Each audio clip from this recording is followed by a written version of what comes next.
Hello friends, સ્વાગત છે આપનું મારા રસોડાના કાઠિયાવાડી સ્વાદમાં। હું ભાવનાબેન રાઠોડ। આજે આપણે બનાવશું દૂધીનો એકદમ સુપર સોફ્ટ અને નવો જ નાસ્તો।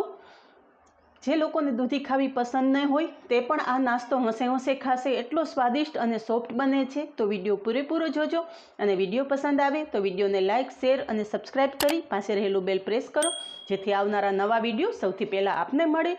તો ચાલો બનાવીએ માત્ર 15 જ મિનિટમાં તૈયાર થતો દૂધીનો એકદમ સુપર સોફ્ટ નાસ્તો। ઘણા બાળકોને દૂધી ખાવી પસંદ નથી હોતી, પણ જો તમે આ રીતે દૂધીનો ઉપયોગ કરી અને નાસ્તો બનાવશો તો બાળકો હોંશે હોંશે ખાશે। દૂધી ખાવી ખાસ જરૂરી છે। દૂધી આપણી હેર માટે, સ્કિન માટે અને શરીરની ઠંડક માટે ખૂબ જ ઉપયોગી છે। તો દૂધીનો કોઈ પણ રીતે ઉપયોગ કરો। તો અહીંયા મેં 200 ગ્રામ જેટલી દૂધી લીધી છે। દૂધીને પહેલાં તો છાલ ઉતારી અને નાના ટુકડામાં સમારી લેશું। દૂધીના 2 ભાગ કરી લેશું અને બને એટલા નાના ટુકડામાં સમારશું, જેથી આપણે પીસવામાં પ્રોબ્લેમ ના રહે। તો આ રીતે એકી સાથે સ્લાઇસ કરી લેવાથી દૂધી સમારવામાં વધારે વાર નથી લાગતી। તો સમારેલી દૂધી કપથી માપીએ તો 1 કપ થયેલ છે। આ રીતે નાના પીસમાં સમારી લેવાની અને માપ કરી લેવાનો। સમારેલી દૂધી મિક્સર જારમાં લઈ લેશું। 1 કપ દૂધી સામે આપણે 1 કપ રવો લેશું। રવો અહીંયા કોઈ પણ તમે ઉપયોગમાં લઈ શકો છો। જો બારીક સૂજી રવો હોય તો એ પણ લઈ શકો છો અને જાડો રવો હોય તો એ પણ તમે ઉપયોગમાં લઈ શકો છો। અડધો કપ દહીં નાખશું। પીસવામાં આપણે પાણીનો બિલકુલ ઉપયોગ નથી કરવાનો। થોડા ફ્રેશ દાંડલી સહિત જ ધાણા નાખશું। આદુ લેશું, 2 ટુકડા આદુના લીધા છે। નાના પીસમાં સમારી લેશું, જેથી આરામથી પીસાઈ જાય। 5 કળી લસણ, 4 થી 5 મરચાના ટુકડા નાખશું। મરચા મારા ઓછા તીખા છે એટલે મેં વધારે લીધા છે। જો તમારા મરચા વધારે તીખા હોય તો તમારા સ્વાદ મુજબ મરચાનું પ્રમાણ વધારે કે ઓછું કરી શકો છો। અને સ્વાદ પ્રમાણે મીઠું નાખેલું છે। પીસવા ટાઈમે પાણીનો બિલકુલ ઉપયોગ કરવાનો નથી। અહીં આપણું બેટર એકદમ સરસ પીસાઈ ગયું છે અને જોઈ શકો છો કે એકદમ સરસ સ્મૂધ પેસ્ટ તૈયાર થઈ ગઈ છે।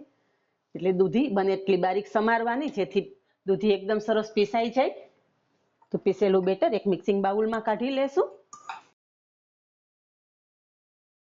બેટરમાં આપણે રવાનો ઉપયોગ કરેલો છે એટલે રવો થોડું પાણી એબ્ઝોર્બ કરશે। તો બેટરને ઢાંકી અને સાઈડ પર રાખી દેશું અને નાસ્તા સાથે ખાવા માટેની એક સ્વાદિષ્ટ ચટણી તૈયાર કરી લેશું। જેના માટે મિક્સર જારમાં આપણે 2 લીલા મરચા લેશું। મરચા સમારીને લઈ લેશું। 1 ટુકડો આદુનો આ રીતે 2 પીસ કરી લીધા છે। ફ્રેશ કોથમરી લેશું। 2 ચમચી અહીંયા શેકેલા દાળિયાની દાળ લીધેલી છે। તમે દાળિયાની જગ્યાએ સિંગદાણાનો ઉપયોગ કરી શકો છો। સ્વાદ પ્રમાણે મીઠું લેશું અને ચટણીને ખાટો મીઠો સ્વાદ આપવા માટે 1 ચમચી ખાંડ લેશું। 2 ચમચી દહીં નાખી અને ચટણી પીસી લેશું।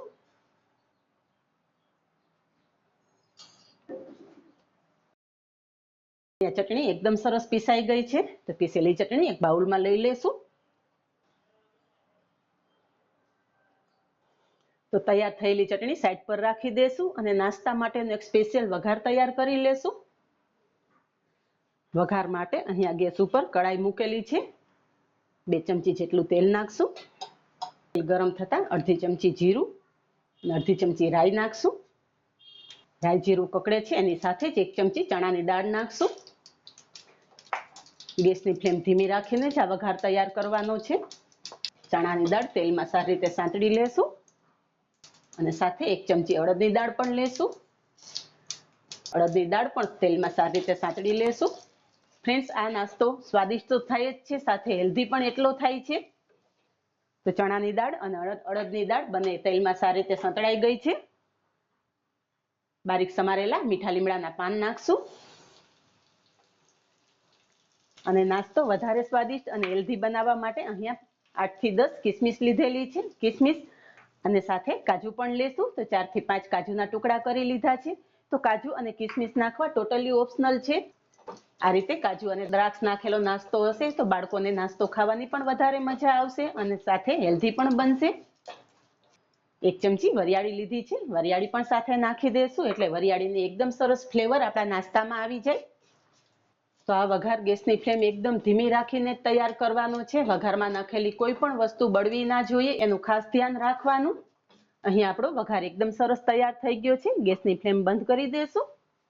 તૈયાર થયેલો વઘાર આપણે બેટરમાં મિક્સ કરી દેશું.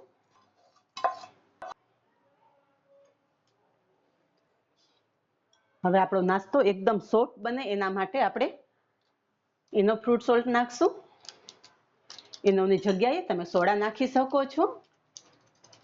તો ઇનોનું અડધું પેકેટ મેં નાખેલું છે. ઇનો એક્ટિવેટ કરવા માટે ચમચી પાણી નાખશું. બધું મિક્સ કરી લેશું. તો અહીંયા તમે જોઈ શકો છો કે ઇનો નાખ્યા પછી આપણું બેટર એકદમ સરસ ફ્લફી થઈ ગયું છે. તો હવે નાસ્તો બનાવશું. તો નાસ્તો બનાવવા માટે અહીંયા મેં અપમ પાત્ર લીધેલું છે. જો તમારી પાસે આ રીતના અપમનો તવો ના હોય તો તમે નોનસ્ટિક લોઢીમાં નાના ચીલા બનાવી શકો છો. તો અપમના બધા મોલ્ડમાં આપણે ટીપું ટીપું તેલ નાખશું. આમાં બહુ ઓછા તેલનો ઉપયોગ કરવાનો રહે છે અને એકદમ સ્વાદિષ્ટ નાસ્તો તૈયાર થાય છે. અને બધા જ મોલ્ડમાં આપણે ચપટી ચપટી તલ નાખી દેશું. અને તલ ફૂટીને બહાર નીકળે એ પહેલા જ આપણે તૈયાર કરેલું બેટર નાખી લેશું. આ નાસ્તાના મિશ્રણમાં આપણે વઘાર મિક્સ કર્યા પછી વધારાના કોઈ મસાલા ઉમેરવાની જરૂર નથી. મીઠું અને લીલા મરચાં આપણે પીસવા ટાઈમે જ નાખી દીધેલા એટલે બાકીના મસાલાની કોઈ જરૂર નહીં પડે. બેટર આપણે બધા મોલ્ડમાં મિક્સ નાખી દીધું છે. ઢાંકણ ઢાંકી દેશું. 4 થી 5 મિનિટ નાસ્તો બફાવા દેશું.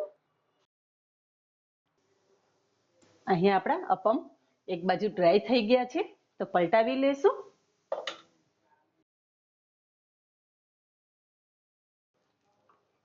તમે જોઈ શકો છો કે એકદમ સરસ ગોલ્ડન બ્રાઉન કલર આવેલો છે.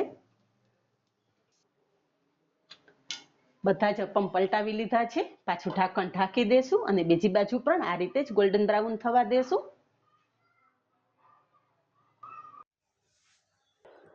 તો આપણા અપમ બંને બાજુ સરસ ગોલ્ડન બ્રાઉન થઈ ગયા છે. એક પ્લેટમાં લઈ લેશું અને બાકી રહેલા બેટરમાંથી પણ આ જ રીતે અપમ બનાવી લેશું. તો આપણો નાસ્તો કમ્પ્લીટ તૈયાર થઈ ગયો છે. સર્વ કરશું.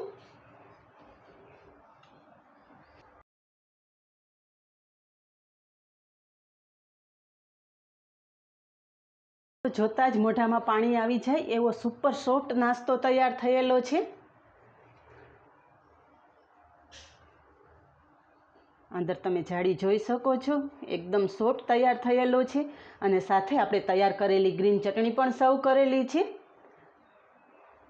તો આ જ રીતે બનાવો અને કમેન્ટમાં જણાવો કે આપને આ સ્પેશિયલ રીતે દૂધીનો નવો નાસ્તો કેવો લાગ્યો.